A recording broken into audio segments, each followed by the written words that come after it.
Mari kita buka firman Tuhan dalam Yohanes pasal yang ke-6.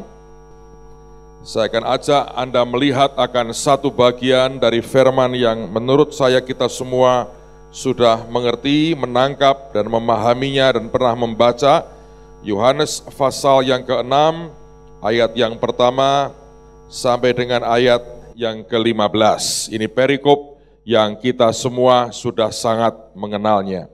Yohanes pasal yang ke-6 ayat yang pertama sampai dengan ayat yang ke-15. Judulnya Yesus memberi makan 5.000 orang. Sesudah itu Yesus berangkat ke seberang danau Galilea, yaitu danau Tiberias. Orang banyak berbondong-bondong mengikuti dia karena mereka melihat mujizat-mujizat penyembuhan yang diadakannya terhadap orang-orang sakit.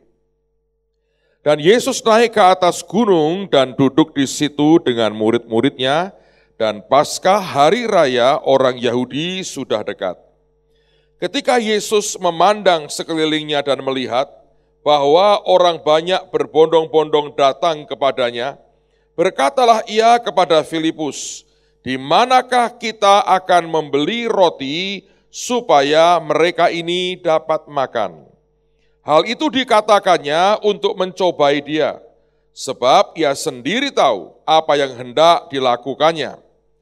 Jawab Filipus kepadanya, "Roti seharga 200 dinar tidak akan cukup untuk mereka ini, sekalipun masing-masing mendapat sepotong kecil saja." Seorang dari murid-muridnya, yaitu Andreas, saudara Simon Petrus, berkata kepadanya, "Di sini ada seorang anak yang mempunyai 5 roti jelai dan 2 ikan. Tetapi apakah artinya itu untuk orang sebanyak ini?" Kata Yesus, "Suruhlah orang-orang itu duduk. Adapun di tempat itu banyak rumput. Maka duduklah orang-orang itu, kira-kira 5.000 laki-laki banyaknya." Lalu Yesus mengambil roti itu, mengucap syukur dan membagi-bagikannya kepada mereka yang duduk di situ. Demikian juga dibuatnya dengan ikan-ikan itu sebanyak yang mereka kehendaki.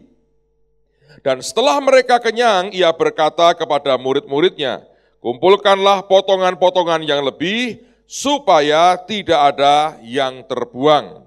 Maka mereka pun mengumpulkannya dan mengisi 12 bakul penuh dengan potongan-potongan dari ke-5 roti jelai yang lebih setelah orang makan. Ketika orang-orang itu melihat mujizat yang telah diadakannya, mereka berkata, "Dia ini adalah benar-benar nabi yang akan datang ke dalam dunia." Karena Yesus tahu bahwa mereka hendak datang dan hendak membawa dia dengan paksa untuk menjadikan dia raja, ia menyingkir pula ke gunung seorang diri. Setiap kali saya membaca akan perikop ini, selalu ada banyak hal yang ajaib yang Tuhan itu munculkan, dan sebenarnya tiap bagian firman ini sangat kaya dengan kebenaran Tuhan yang luar biasa. Nah, pagi hari ini saya mau ajak Anda melihat 2 hal dari sekian banyak yang ajaib yang sebetulnya kita bisa pelajari dari sebuah kisah yang kita baru baca ini. Yang pertama, saya belajar bagaimana Tuhan itu mengajarkan kepada kita yang namanya mentalitas kerajaan surga. Ini sebuah mentalitas yang tidak dimiliki oleh dunia, dan sesungguhnya ada banyak gerejanya yang hari ini juga belum punya mentalitas yang sama. Dan mentalitas itu diungkapkan Tuhan ketika dia mengajukan sebuah pertanyaan kepada Filipus. Dan pertanyaannya berkata begini, "Filipus, di manakah kita bisa membeli roti supaya mereka ini bisa makan?" Mentalitasnya berkata begini, "Kita yang beli, mereka yang makan." Coba renungkan, saudara. Orang dunia ya paling-paling berkata begini, "Aku yang beli, aku yang makan. Kamu yang beli, kamu yang makan." Orang Kristen lebih parah, "Kamu yang beli, aku yang makan." Makanya kalau tadi ada acara sampai diiming-imingi toh, investasinya cuma 100.000, dapat gaun 3 juta, makan malam di hotel mulia. Itu mentalnya masih parah ternyata saudara. Loh iya kan? Artinya berkata begini, 100.000 kok minta gaun 3 juta. Itu kan artinya lu yang beli, gua yang makan. Nah kalau gereja semuanya isinya begitu, parah saudara ini. Mau dibawa kemanapun kita berkata, ya siapa dulu Pak yang bayar? Coba saudara, Yesus itu mengajarkan sebuah mentalitas yang berbeda. Dia berkata begini, Filipus, di mana kita bisa beli roti supaya mereka makan? Artinya kita yang beli Filipus. Mereka yang makan. Hari ini anak-anak punya namanya celebration of giving. Itu harus mentalitasnya berubah. Kalau tidak memberinya hanya bagus tahun sekali saudara. Saya berdoa hari ini cara berpikir kita dan mentalitas kita harus diubah Tuhan. Kalau semua orang percaya ya, punya gaya mentalitas seperti ini, saudara akan melihat dengan cepat dunia akan dimenangkan. Sebetulnya persoalan paling besar itu bukan di luar, tapi di dalam kita. Yang begitu egois dan mentalitasnya parah. Dan kita selalu berkata, kamu yang beli, aku yang makan. Padahal kalau orang dunia aja seringkali mereka bisa mengerti, kita beli, ya kita yang makan. Kamu beli, kamu yang makan. Kita lebih parah, tapi Tuhan mengajarkan yang berbeda. Kita yang beli, mereka yang makan. Kalau itu ada dalam hidup kita, saya yakin gereja akan bergerak dengan sangat dahsyat sekali. Saudara, saya ingat ketika Tuhan suruh kami mulai membangun dan beli tanah dan sebagainya. Buat saya itu sebuah pengalaman-pengalaman yang ajaib yang Tuhan beri. Dan seringkali saya berkata, Tuhan, itu saat yang luar biasa buat kami. Memang pada waktu itu sepertinya segala-galanya. Tapi kalau saya melihat setelah itu saya berkata, Tuhan, tidak pernah Engkau perintahkan kita melakukan apapun tanpa Engkau tanggung jawab dengan kehidupan kami. Gereja kami kira-kira yang pada waktu gedung pertama yang kami punya, kira-kira bisa nampung 1.500 sampai 2.000 orang lah. Itu lumayan lah saudara. Dan pada tahun-tahun itu kami mulai mengalami lawatan Tuhan yang luar biasa dalam waktu cepat sekali, itu penuh sesak. Bahkan ketika masuk gereja sudah hampir susah bernafas saudara. Banyak orang sampai di panggung ini penuh dengan manusia semua. Dan akhirnya Tuhan berkata kepada saya, beli tanah nak, bangun gedung gereja baru. Dan itu saya nggak terlalu suka saudara. Nggak suka kenapa? Karena saya mikir terus terang dua. Yang pertama izin gerejanya bagaimana. Yang kedua biasalah duitnya dari mana. Dan kalau sudah kena dua hal itu, gereja pusing biasanya saudara. Jadi saya bilang Tuhan, kalau bisa digedein atau apa, tapi nggak mungkin lagi. Kanan kiri kami itu rukonya orang, tidak bisa dibeli dan kemudian digedein. Dan kami tidak punya tempat parkir. Tidak ada pilihan lain kecuali beli tanah dan bangun gedung gereja. Nah pada waktu itu saya mulai berdoa dan satu hari Tuhan berkata pada saya, mulai melangkah. Saya telepon teman saya, dia kontraktor, saya berkata coba cari tanah lah yang kita kira-kira nyaman buat kita dan kita bisa bangun gedung gereja. Dia tanya, Pak ini ada tanah 2,8 hektar, lokasinya bagus sekali. Kita mau bangun untuk berapa tempat duduk? Spontan saya bilang 5.000 aja lah, jangan gede-gede, saya bilang. Itu sudah hebat kan, dari 1.500 ke 5.000 kan naiknya lebih dari 3 kali lipat. Saya bilang, udahlah 5.000 aja. Saya berpikir izinnya gimana, duitnya nanti bagaimana, membangun itu kan mahal sekali. Dan pada waktu itu tiba-tiba lewat beberapa hamba Tuhan yang tidak saling kenal, di saat yang berbeda, dan beberapa malah jemaat kami, mereka berkata, Pak kami berdoa nih, Tuhan berkata jangan bangun untuk 5.000. 12.000 tempat duduk, lemes saya saudara. 12.000, kamu tahu yang kamu katakan? Tahu Pak, walaupun kami juga takut sebetulnya. 12.000. Tapi saya belajar taat saudara, saya belajar taat. Kami datangi yang punya tanah, uang itu kami kumpulin sampai di bawah kolong kami sapu, uang logamnya kita kumpulin istilahnya itu. Kita hanya punya uang 1 miliar pada waktu itu.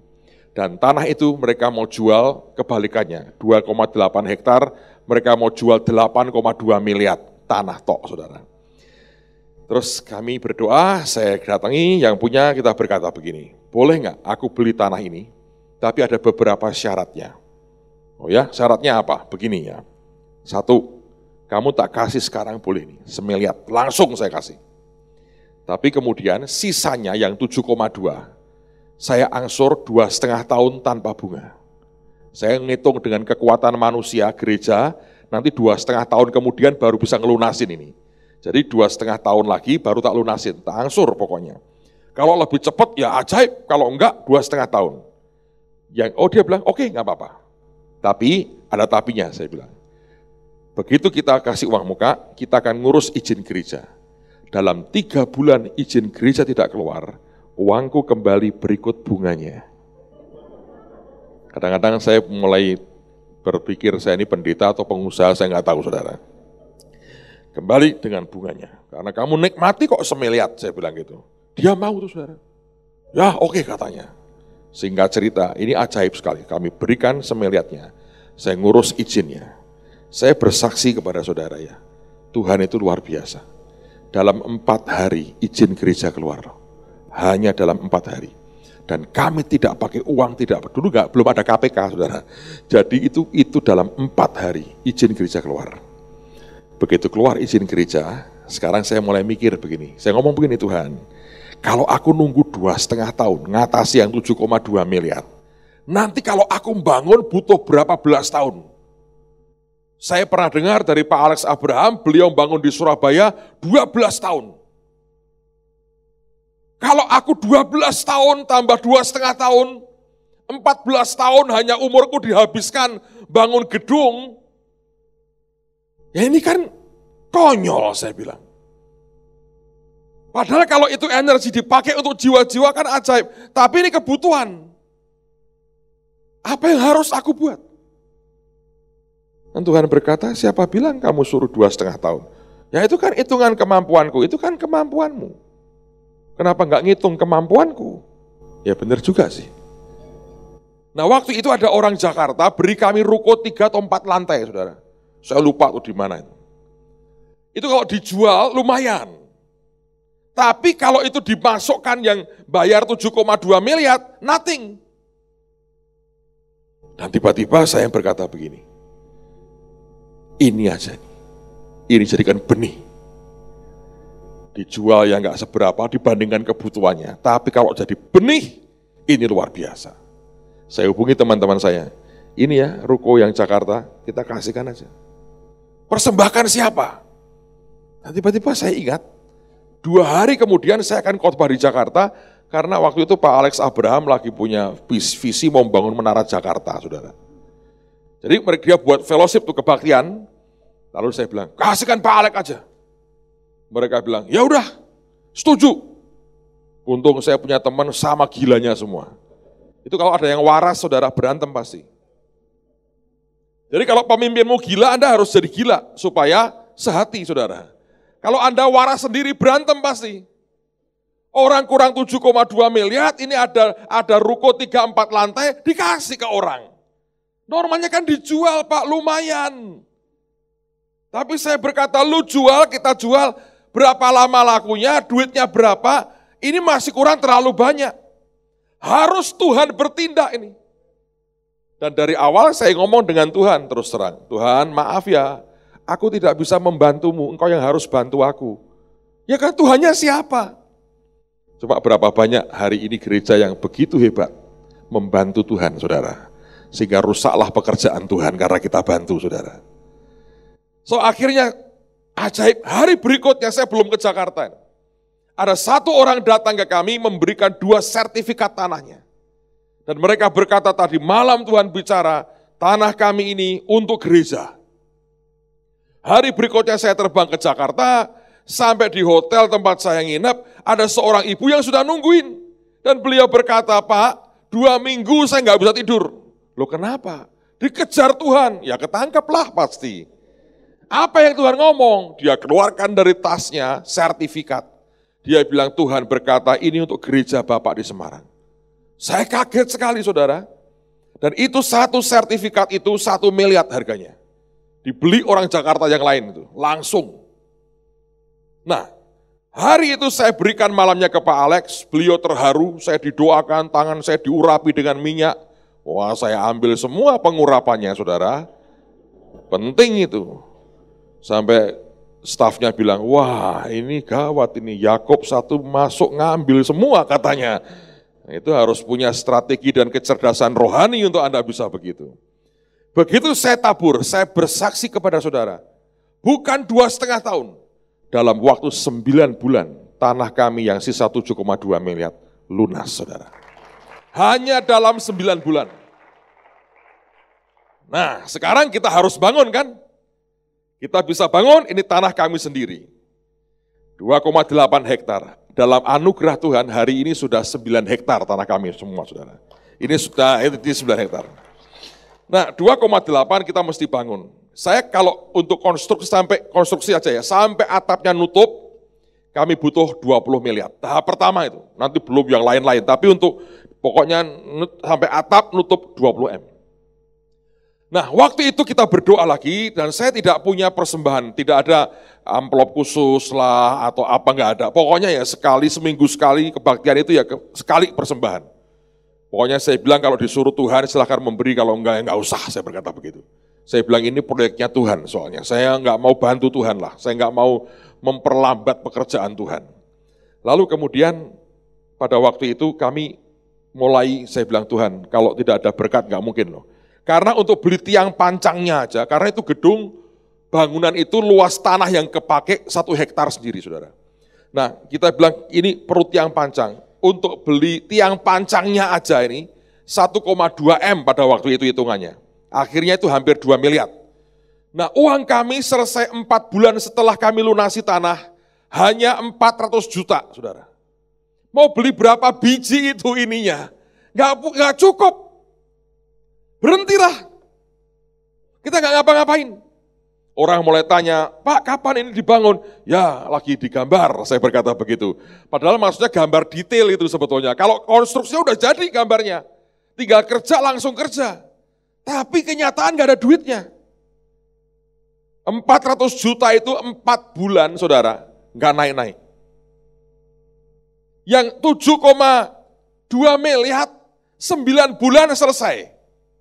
Ini 4 bulan kemudian cuma 400 juta. Saya doa, tanya Tuhan, dan Tuhan seperti biasa, diam saja seringkali. Nah itu suka-sukanya dia, wong dia Tuhannya, bukan kita, ya kan? Nah ini yang membuat kita seringkali tidak sabar. Tapi saya bersaksi kepada saudara, setelah 4 bulan saya tidak tahu mesti ngapain, ada teman-teman dari Mahanaim, Yayasan Mahanaim yang di Bekasi, telepon saya bilang, bisa enggak khotbah di tempat kami? Hari Senin, pas saya mau seminar malamnya, saya bilang oke, saya datang. Saya pergi dengan project manager kami. Lalu saya ke sana, saya khotbah. Selesai khotbah, bendaharanya datangin saya. Dia bilang gini, Pak, boleh nggak Bapak mendoakan tanah yang kami mau beli? Kamu beli tanah buat apa? Kita mau buat sekolah untuk orang-orang miskin. Oke, boleh. Nah, pendeta kalau hanya suruh mendoakan kan enteng, saudara. Bukan untuk jawab doa loh. Kalau hanya mendoakan kan nggak masalah, ayo berberangkat. Saya lihat tanahnya bagus. Wah, saya berkata gini, ya ini bagus tanahnya, beli saja. Karena nggak ikut bayar, saudara. Loh, ya kan? Saudara kalau nggak ikut bayar kan enak, enteng. Ya bagus, beli saja. Sebagian saya dapat ya boleh. Nah, itu kan mental parah kan begitu kan? Ya kamu yang beli, kamu yang punya, kamu yang beli. Bukan saya, Yesus ngajarnya berbeda. Kita yang beli, mereka yang makan. Kita enggak. Kamu mau ini, ya lu yang beli. Kan bukan tanah saya, beli saja. Lalu mereka yang datangin saya berkata, ya Pak, tapi duit kita masih kurang. Di hati ngomong gini, sama. Loh, manusia itu dasarnya saudara ya, egois. Semualah, enggak pendeta lah, enggak siapa, sama. Kalau tidak Tuhan didik dan bentuk hidup kita, parahlah. Lalu kemudian saya jalan nih, tanah itu saya jalan. Saya dalam hati ngomel nih. Kurang ngomong, aku juga kurang, gak ngomong-ngomong. Saya berkata gitu, masih ngomel loh. Dikejar nih bendaharanya ini, ngejar saya. Makanya kalau tiap kali ketemu saya dia ketawa-ketawa nih. Saya dikejar lagi. Dia bilang gini, Pak, kita sebetulnya kurang 400 juta, Pak.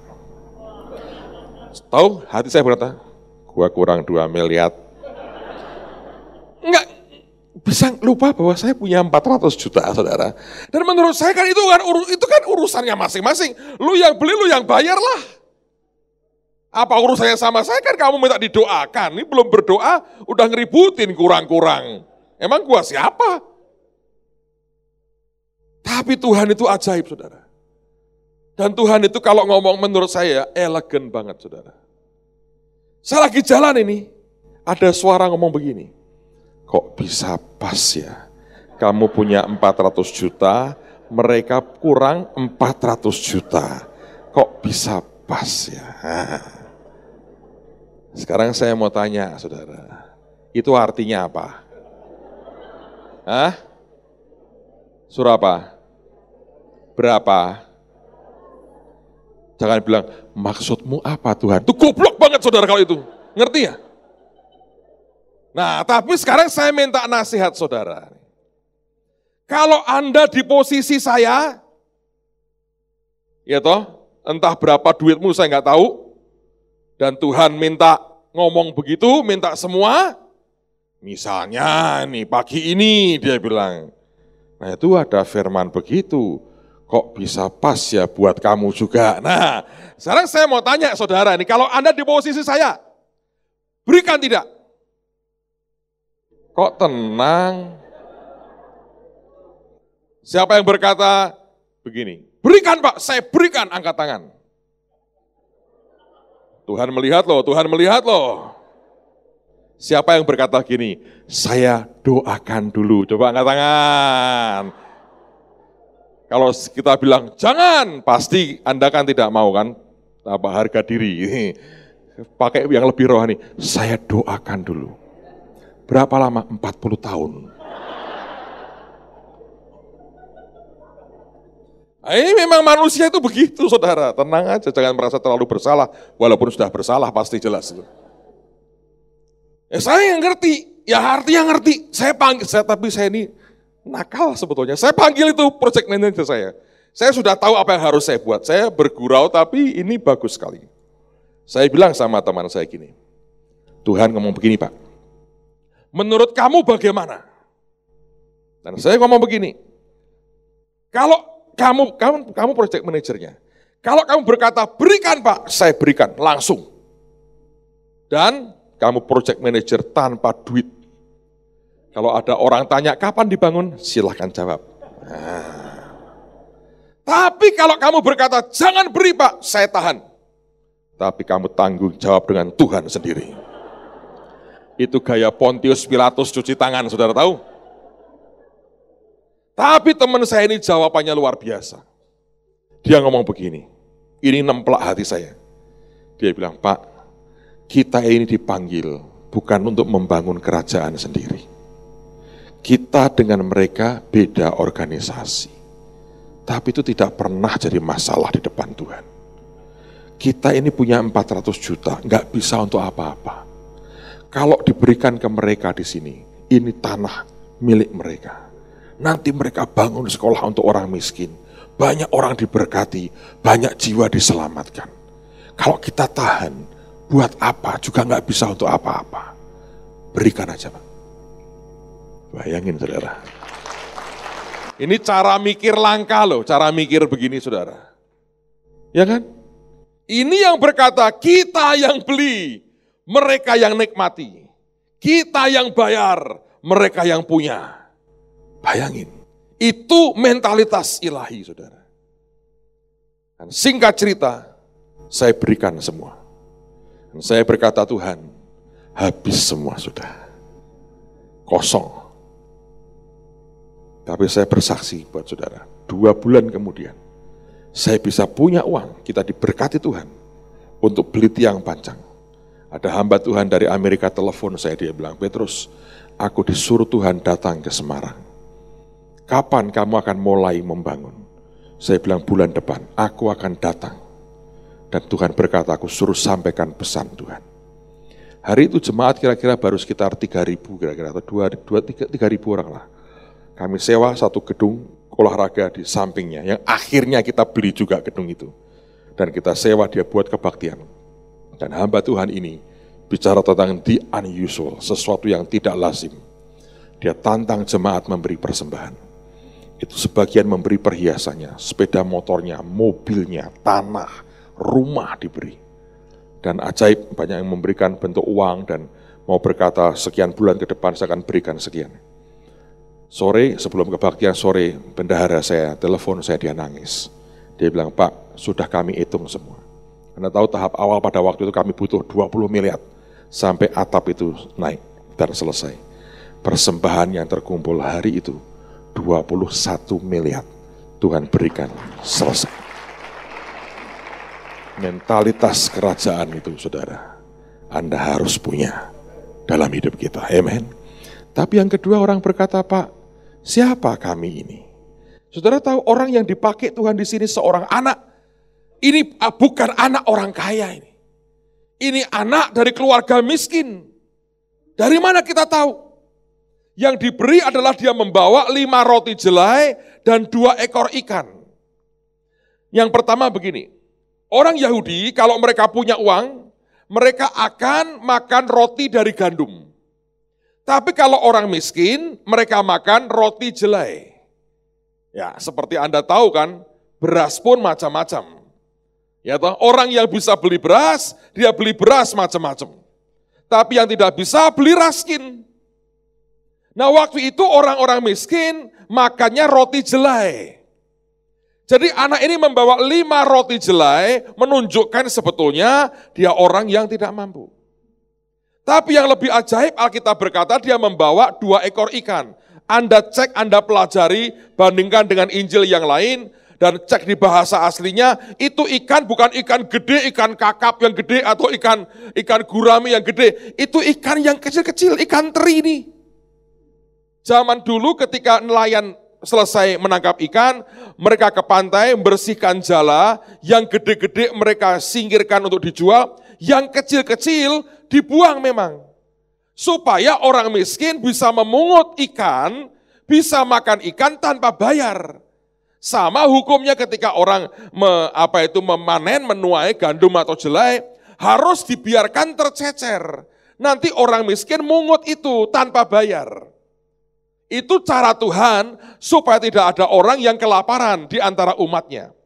Nah, keluarga ini jelas rotinya hanya roti jelai, ikan cuma 2, ikan kecil.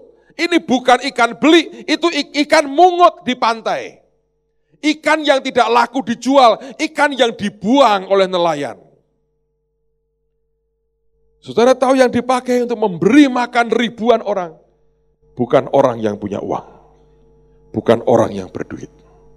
Artinya saya mau berkata, siapapun Anda, engkau bisa dipakai Tuhan dengan apa yang ada padamu. Hari ini saya berdoa, Tuhan berikan sebuah mentalitas ilahi, dan untuk itu jangan berkata, saya harus nunggu sampai saya punya uang. Saya harus nunggu sampai saya kaya. Saudara tahu apa taburan itu ya, tidak pernah sia-sia. Hari itu kami ikut bayar sisa 400 juta untuk Mahanaim beli tanah. Sekian tahun kemudian Tuhan beri kami gedung sekolah.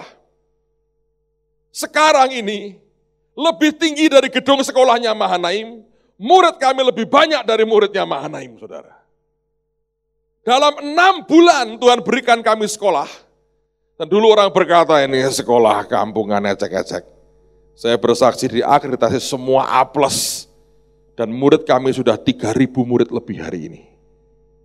Siapa berkata bahwa taburan itu tidak menghasilkan tuaian? Tapi dulu hanya itu yang kami punya. Mungkin kalau itu uang pribadi, 400 juta itu besar. Tapi buat kami itu kebutuhan puluhan miliar, itu nothing. Ikan teri sebetulnya. Semua yang kami punya. Dan Tuhan berikan, berkata, beri. Dan itu yang selalu Tuhan kerjakan dalam kehidupan ini. Saudara, saya mau mengatakan, Kalau hari ini saudara mau bersyukur dengan Tuhan dengan keuanganmu, jangan berkata, Tuhan berkati aku dulu. Tunggu ya Tuhan, tahun depan kalau hari ini, tahun ini aku berkelimpahan. Bawa sekalipun 5 roti dan 2 ikan. Hadapkan ke Tuhan dengan syukur. Saudara akan lihat Anda pulang dengan 12 bakul. Saya percaya anugerah Tuhan itu diberi.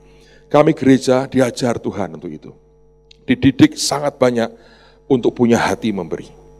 Pada waktu Gunung Merapi meletus, 2 minggu pertama, kami memberi makan setiap hari, 8.000 kami kirim 8.000 nasi bungkus. Kami punya dapur umum besar, luasnya 3.500.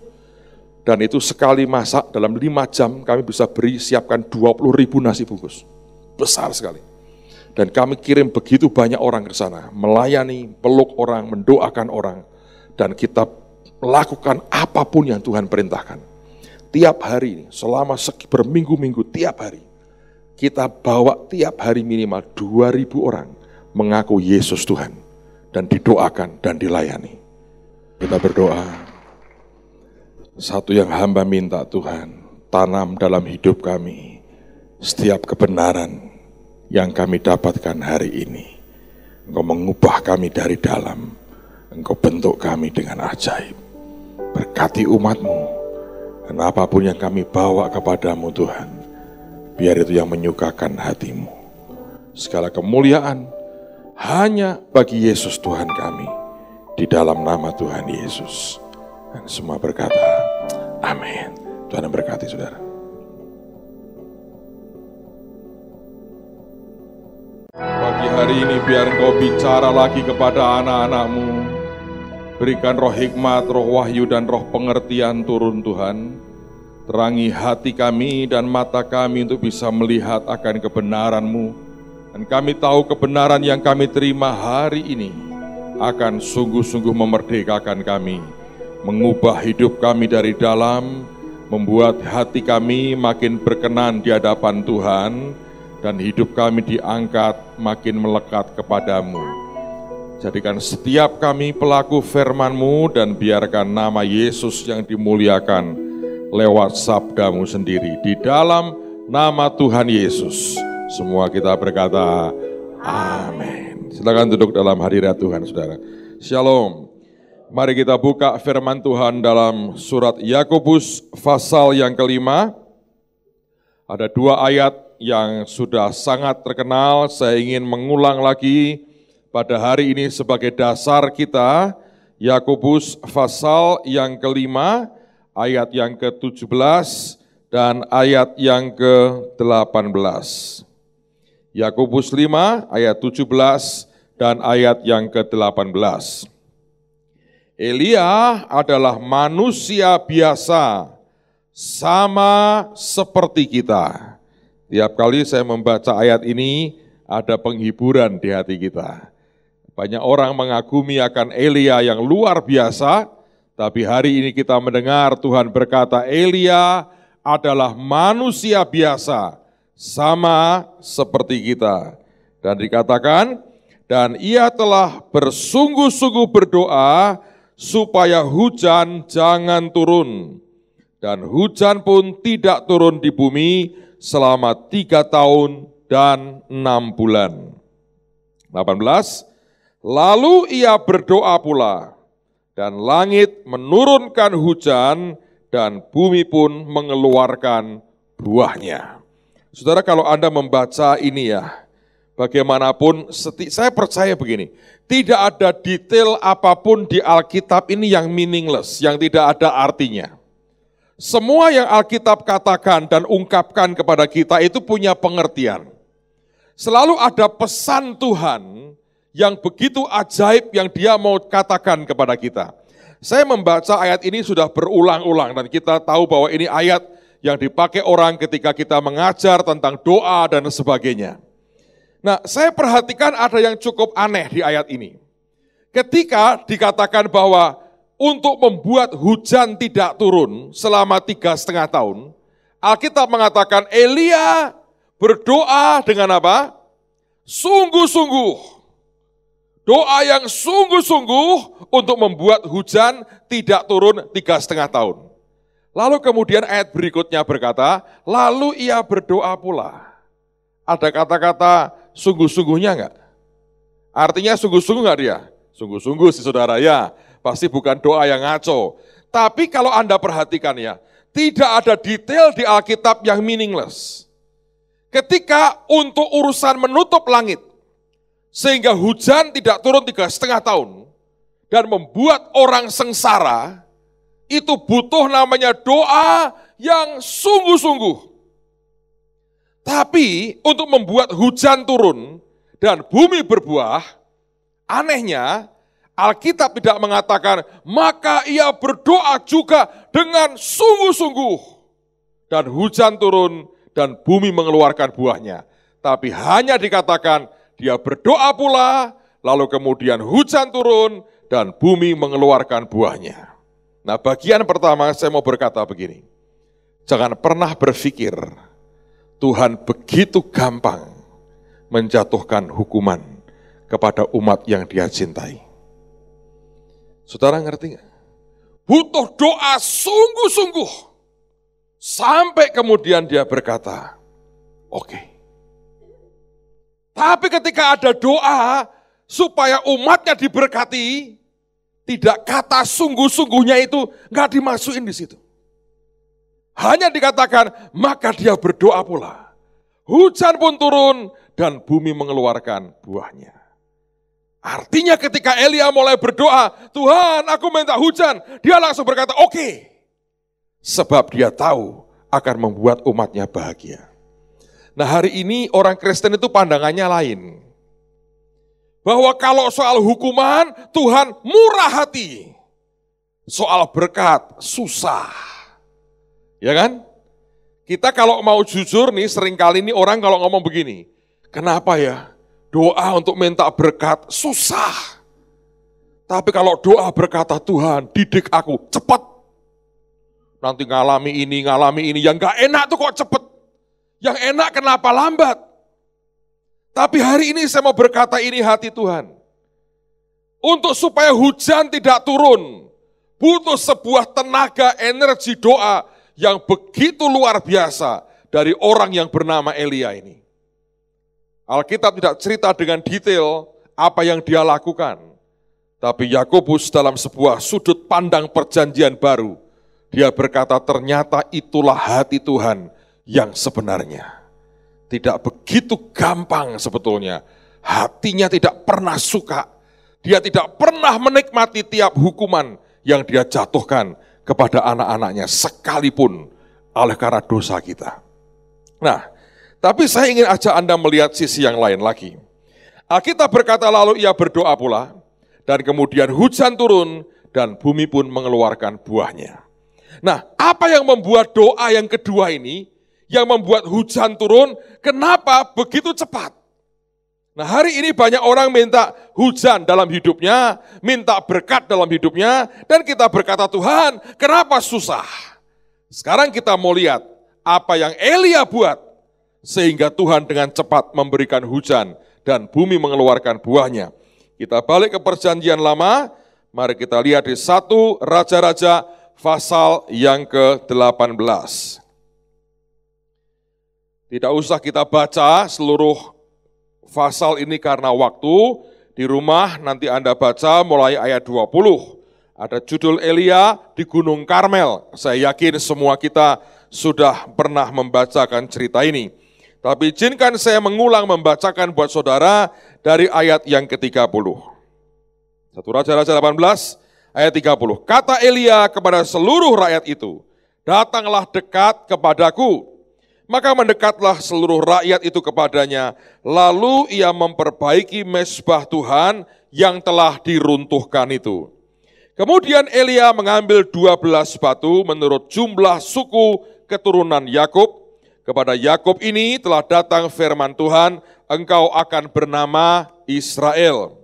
Yang mendirikan batu-batu itu menjadi mezbah demi nama Tuhan, dan membuat suatu parit sekeliling mezbah itu yang dapat memuat 2 sukat benih. Perhatikan yang dipakai ukuran benih. Itu dibuat parit yang dikatakan 2 sukat benih.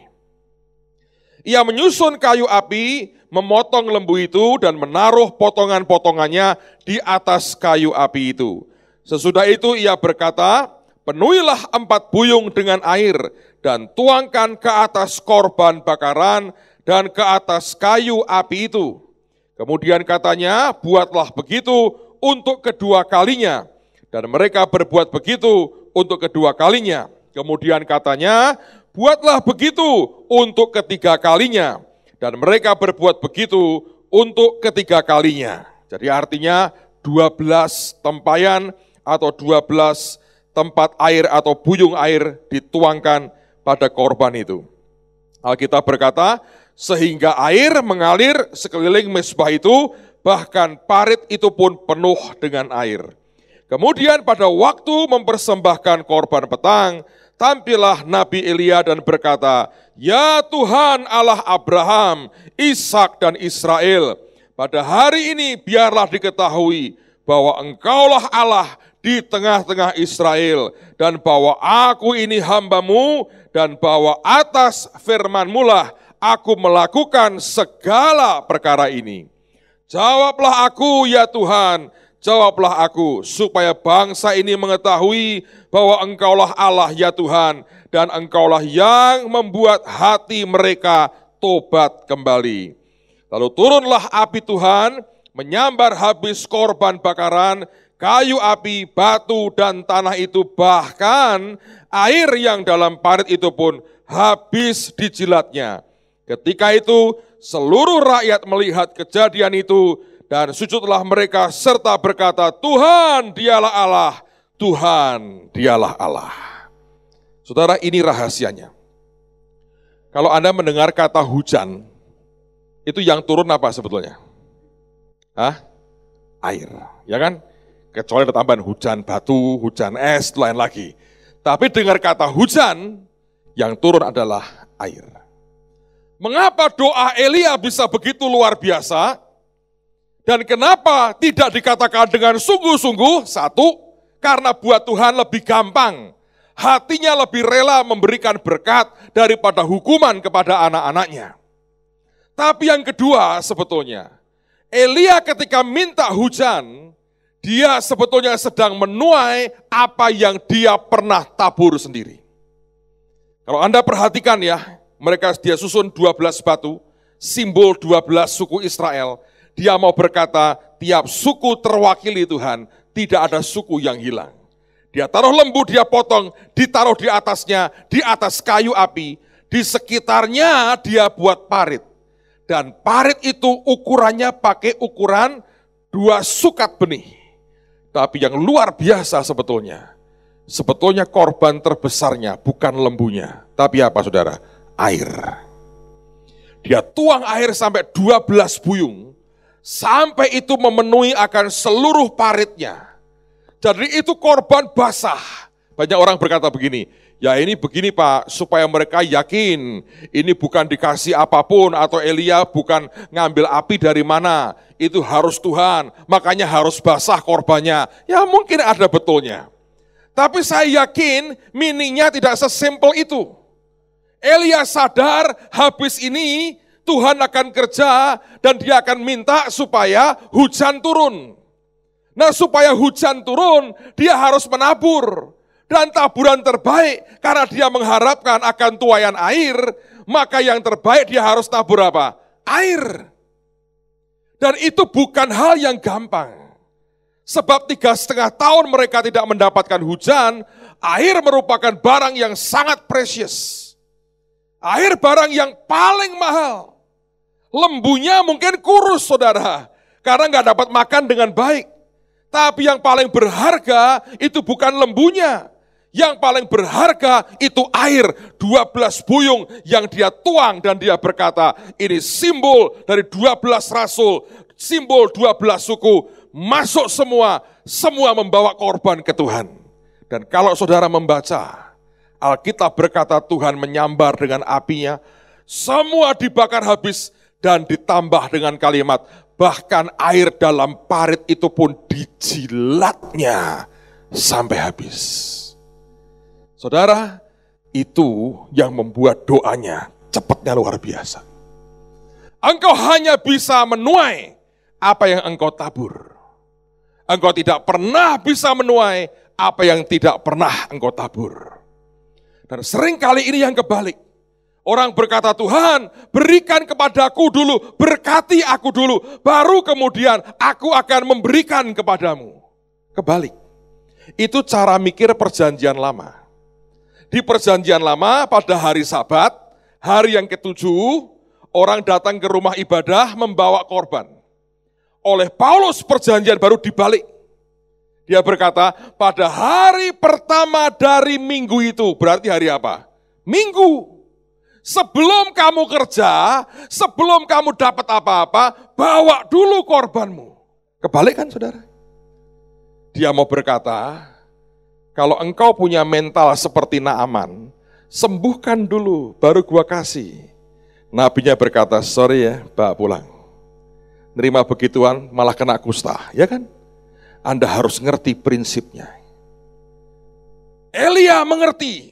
Dia akan berdoa, minta supaya hujan turun, air yang turun. Kalau dia hanya taruh 12 batu, nanti batu yang turun, saudara. Seperti zaman Joshua ketika perang, Tuhan iseng ikut melempari dari atas, saudara. Nah dia berkata ini sudah terlalu menderita, tidak perlu dilemparin batu dari sorga lagi. Mereka butuh air, maka korban yang terbaik adalah yang justru kami butuhkan. Kami nggak punya banyak, ini yang paling precious, yang paling mahal buat kami. Tapi ini yang kami butuhkan, dan itu yang dikorbankan. Saya ingat saudara beberapa tahun lalu dalam proses membangun gedung gereja kami. Pada waktu itu Tuhan suruh kami bangun gereja untuk 12.000 tempat duduk. Dan pada waktu proses tiba-tiba ada waktu di mana kami harus mencor akan lantai, karena kami ini bangun gereja tanpa balkon. Saya ke Amerika, cek di beberapa gereja, saya ketemu dengan seorang kontraktor besar yang banyak bangun gedung gereja gede di Amerika. Dan saya tanya dengan dia, saya nggak bisa pakai jasamu karena aku bangun di Indonesia. Tapi apa nasihatmu kalau aku mau bangun gedung untuk 12.000 tempat duduk? Dia bilang 2 hal. Dia bilang dari pengalamanku dan surveiku 12 tahun di Amerika, 2 hal harus kamu buat. Yang pertama, kalau ruanganmu cukup, kamu harus punya lobi yang gede. Saya bilang, kok kayak hotel aja punya lobi gede? Iya, dia bilang, karena jemaat makin banyak, itu hubungan antar jemaat itu makin longgar. Tidak saling kenal. Termasuk pendetanya, ketemu orang, parah saya ini. Siapa ya ini orang? Harus diingatkan dulu, saudara. Ketemu jemaat di mana di salam, pokoknya saya modelnya halo dulu, haleluya, shalom. Orang tanya siapa? Entah, saya lagi mikir siapa tadi orang itu ya. Pokoknya jangan menolak orang memberi salam. Dia berkata berikan lobi yang gede supaya mereka punya waktu 1-2 menit berinteraksi, itu menghangatkan gereja. Saya bilang oke, make sense. Yang kedua dia bilang, kalau kamu bangun gedung gereja, tanahmu cukup, jangan bangun balkon. Saya bilang di Indonesia hampir semua gereja punya balkon. Dia bilang jangan, kenapa? Apa alasannya? Dia bilang ini hasil risetku di Amerika 12 tahun. Yang pertama dia berkata, orang cenderung duduk di kursi yang sama dari tahun ke tahun. Saya nggak tahu Anda suka muter nggak? Ada 1-2 yang aneh, muter sana, muter sini. Kebanyakan nggak, ini kursi saya. Mana buktinya? Ini kan gambar pantat saya, ini. Iya ya. Itu bertahun-tahun katanya begitu. Saya perhatikan iya loh. Di gereja pernah ada orang berantem gara-gara, ini kursi saya. Yang dudukin tamu berkata, apa bapak yang beli? Ya enggak, tapi ini kursi saya. Mana buktinya? Itu pantat saya di itu bekasnya katanya begitu. Jadi mereka merasa ya itu kursinya. Saya nggak tahu Anda di sini, tapi di Amerika begitu. Di Semarang saya lihat sebagian besar begitu, ya duduknya di tempat yang sama.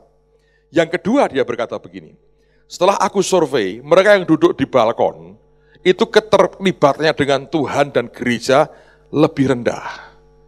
Kenapa? Karena ada yang terputus sepertinya. Wah, saya bilang, saya belum pernah dengar ini. Ya, dia bilang, itu kayak terputus.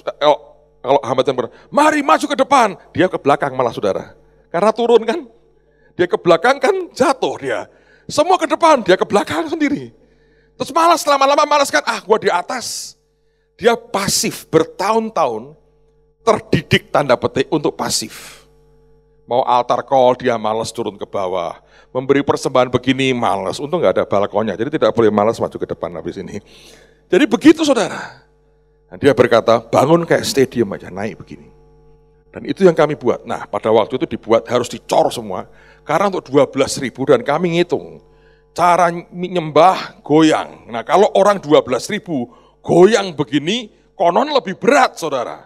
Jadi ini mesti harus kuat sekali. Dan sekali Anda mencor beton begitu, tidak boleh putus. Karena kalau sampai berhenti, karena nggak ada duitnya, terus 2 bulan lagi disambung lagi, masalah itu. Dan itu resiko karena itu manusia semua. Nah, pada waktu itu saya lagi di Amerika, lagi pelayanan, malam-malam staf saya telepon saya. Dia bilang, Pak, saya buat perhitungan nih, dengan keuangan kita dan kebutuhan kita 2 bulan kemudian. Saya bilang, apa yang terjadi? Dia berkata begini, kalau tidak ada yang signifikan, Pak, 2 bulan lagi itu kita akan mulai ngecor, akan semua lantai yang ke atas seperti stadium begini.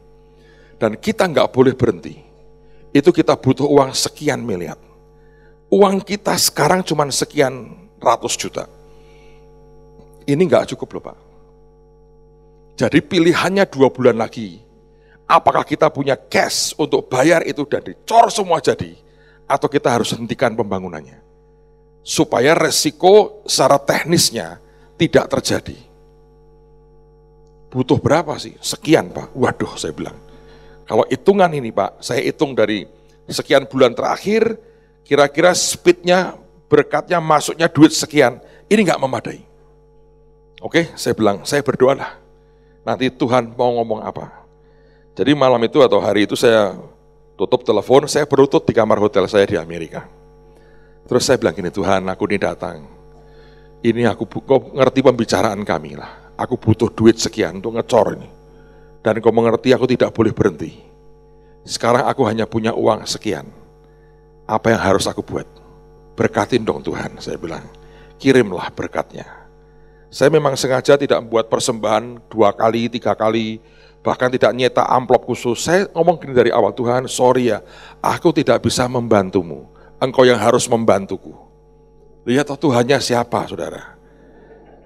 Tahu anak banyak kerjaan Tuhan terhambat dan rusak, gara-gara kita bantu Tuhan.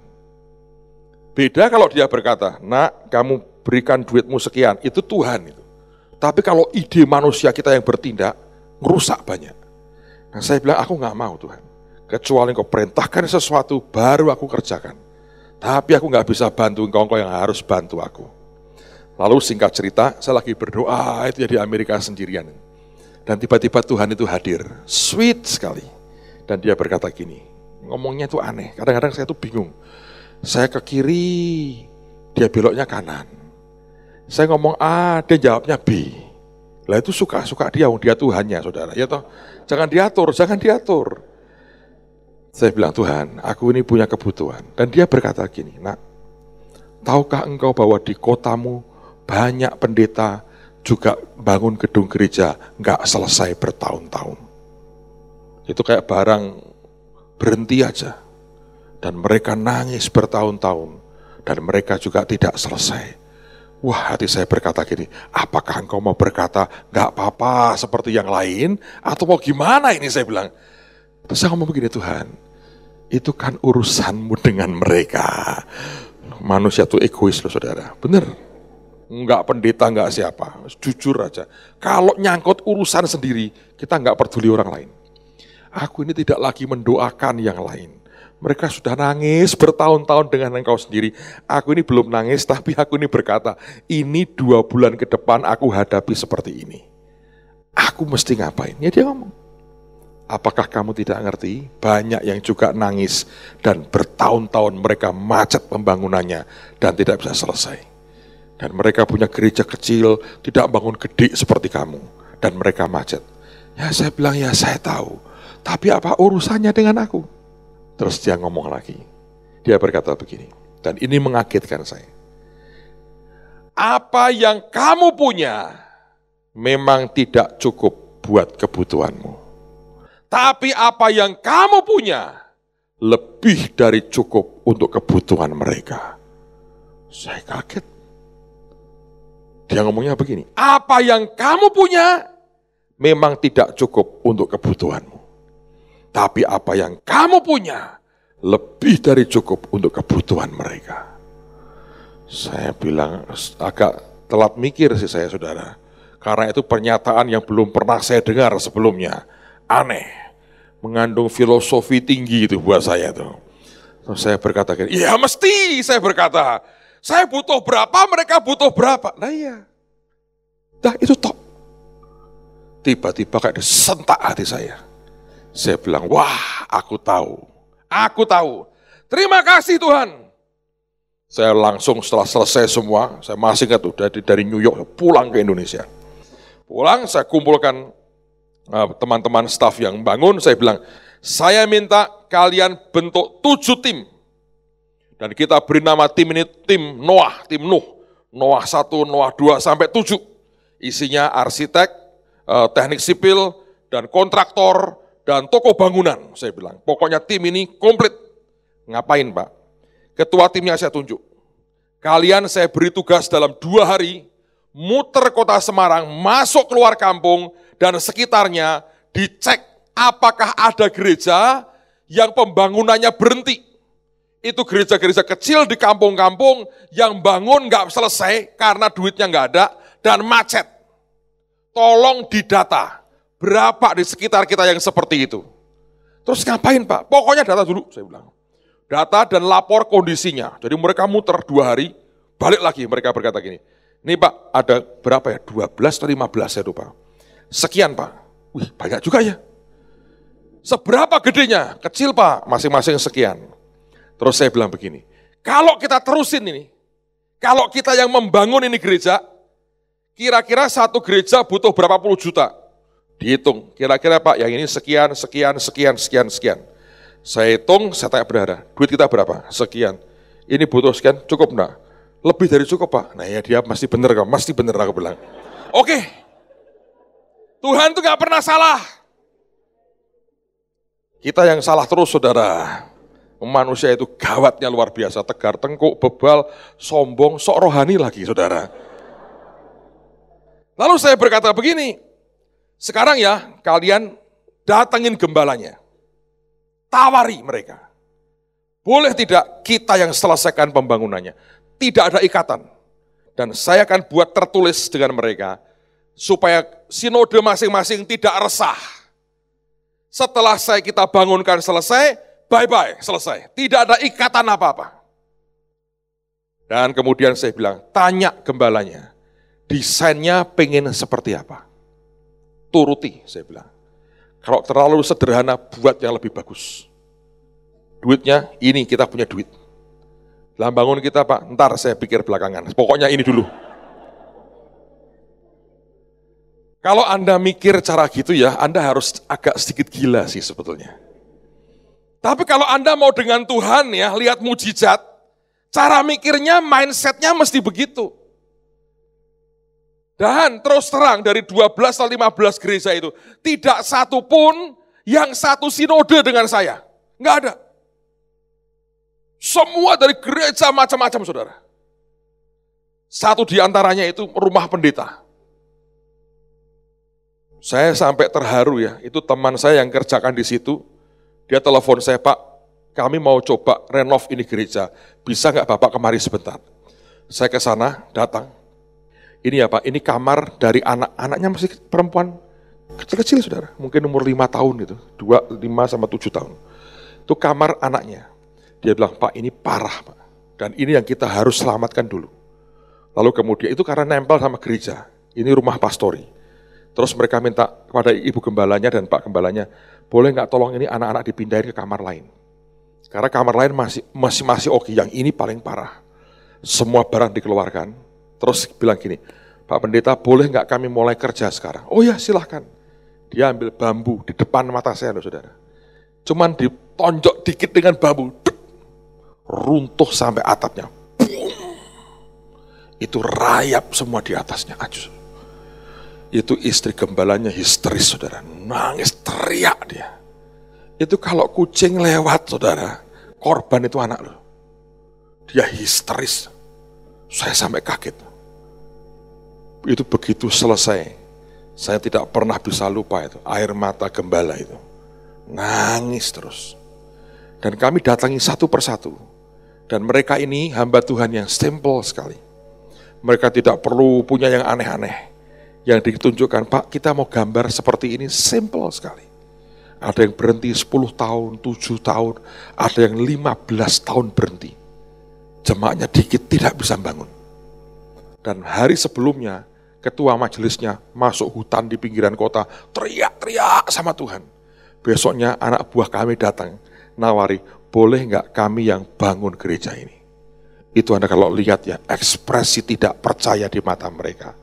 Semua nggak yakin. Dan kita berkata, tanda tangan Pak, tidak ada ikatan apa-apa. Jadi kalau sinode Bapak negur, Bapak tunjukkan surat ini dengan materai.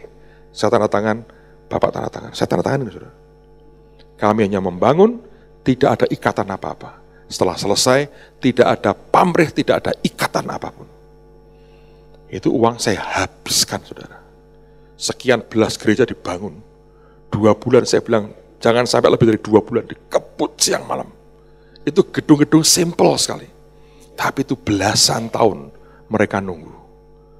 Begitu selesai, tidak semuanya sih, beberapa saya datangi satu persatu. Saya bilang, Pak, sudah selesai Pak Pendeta. Wah, nangis. Saya nggak nyangka loh Pak. Saya bertahun-tahun berhenti. Dalam 2 bulan jadi lebih bagus dari impian saya. Selesai, saya ajak doa, saya salami, bye-bye. Hampir semua sampai hari ini tidak pernah saya temui lagi, saudara. Dan mereka nikmati. Begitu kami selesaikan itu, Tuhan berkati kami. Kami cor semua yang sekian miliar dibutuhkan. Tuhan tidak pernah putus. Dia memberkati sampai gedungnya selesai. Tidak ada utang sama sekali. Itu cara Tuhan sebetulnya. Elia mengerti dia butuh hujan. Tapi yang paling precious adalah air. 3,5 tahun mereka nggak dapat air. 12 buyung air itu berharga sekali. Ketika orang lihat itu dituangkan ke batu dan ke tanah. Hati mereka berkata, lu nabi gila. Ini yang kita butuhkan. Hanya karena engkau berantem dengan nabi-nabi Baal. Lalu engkau tuangkan air yang begitu mahal dan berharga buat kami. Ini hidup mati kami. Tapi nabi ini tahu. Dan dia berkata loh, Tuhan, semua yang aku lakukan, engkau yang memerintahkan untuk aku lakukan. Dia tidak melakukan oleh karena ngawur. Dia orang yang dengar suara Tuhan. Dan dia melakukan. Hari ini butuh orang percaya. Dan gereja yang bergerak dalam pimpinan roh Tuhan seperti itu. Berhenti menggunakan akal budi manusia kita. Semua yang ilahi tidak pernah bisa dilayani dengan yang manusiawi. Kalau Anda baca itu, nubuatan penglihatan yang di kitab Daniel, ada batu yang terguling dan terungkit, dan not by human hands, kata Alkitab. Bukan karena perbuatan tangan manusia, itu yang menghancurkan semua kerajaan dunia. Dan itu batu jadi begitu besar, memenuhi seluruh bumi, dan itu adalah kerajaan Tuhan. Kalau saudara mau ambil bagian dalam yang namanya kerajaan Tuhan, please berhenti dengan kekuatan tangan manusia kita. Saudara akan lihat tangan Tuhan dinyatakan dengan dahsyat. Buat saya saudara, bukan soal duitnya yang kemudian kami terima dan kita bisa selesaikan dan pembangunan selesai tanpa kita utang dengan siapapun. Buat saya yang paling precious adalah ketika kita bisa menangkap hatinya Tuhan dan kita kerjakan apa yang Dia mau. Dan kita belajar yang namanya nyangkal daging kita, mengesampingkan semua kebutuhan kita sendiri. Dan dengan sadar kita berkata, ini aku ingin mendahulukan Tuhan. Kalau itu yang di dalam kehidupan kita, Anda akan lihat hal yang ajaib berlaku dalam hidupmu. Saudara, Anda mengerti akhir tahun lalu Gunung Merapi meletus. Dan kami bergerak dengan kekuatan Tuhan yang ajaib. tiap hari selama 2 minggu pertama, kami kirim 8.000 nasi bungkus tiap hari. Kami punya dapur umum yang besar sekali. Dalam 5 jam kerja kita bisa sediakan 20.000 nasi bungkus. Itu mesin untuk rice cookernya kita impor dari Cina. Dan itu kerja seperti mesin jemaat terlibat begitu banyak. Dan kami datang, kami layani mereka. Dengan semuanya kita bantu bangun MCK dan sebagainya. Dan yang ajaib adalah, itu selama sekian waktu itu ya, setiap hari minimal 2.000 orang yang kami pimpin doa, terima Tuhan Yesus sebagai juru selamat dan Tuhan mereka. Kalau kita tidak punya hati untuk melakukan apapun yang Tuhan perintahkan, tapi hidup kita semua serba hitung-hitungan, untung dan ruginya, saya berkata engkau dengan Tuhan akan selalu rugi. Sebab Alkitab berkata dengan orang yang lurus hatinya dia akan lurus. Kalau Anda berbelit-belit, dia akan berbelit-belit. Percayalah Tuhan lebih jago berbelit-belit daripada saudara. Dia pernah buktikan 2 minggu harusnya jalan dari nyebrang Laut Merah sampai Kanaan, dia bisa buat jadi 40 tahun saudara. Dan itu pilihan di tangan saudara sebetulnya. Dia berkata, mau gaya apa nak? Lurus atau berbelit-belit? Berbelit-belit aku jagonya. 2 minggu bisa 40 tahun, lu bisa berapa tahun? Dan dia itu kekal, umur kita terbatas. Saya berkata mari pilih jalannya Tuhan. Apapun yang dia mau, apapun yang dia berkata, taburna. Saudara akan melihat sebuah tuaian yang luar biasa. Waktu gedung itu jadi, saya berkata Tuhan aku berterima kasih. Kami sedang tidak membangun mercusuar dan kerajaan sendiri. Kami sedang membangun kerajaan Tuhan di tengah-tengah bangsa ini. Mari berdiri sama-sama saudara, kita berdoa. Hamba sudah sampaikan apa yang kau taruh di hati hambamu. Satu yang hamba minta Tuhan, tidak ada satupun yang tidak menjadi pelaku firman. Belajar, kami jalan dengan Tuhan, tepat seperti apa yang Tuhan mau, dan melakukan apapun yang Tuhan suka. Kami tahu tidak pernah ada taburan kami yang akan kembali dengan sia-sia. Semua akan menghasilkan tuaian yang ajaib. Turunkan blessing dan berkat-Mu buat umat-Mu di tempat ini. Dan semua hamba-hamba Tuhan yang melayani juga diberi anugerah, kekuatan dan ketepatan. Biar hati-Mu terus ada bersama dengan kami. Dan kami lakukan bagian kami untuk kemuliaan nama-Mu. Berkati umat-Mu Tuhan. Siang ini, di dalam nama Yesus. Dan kemuliaan hanya bagi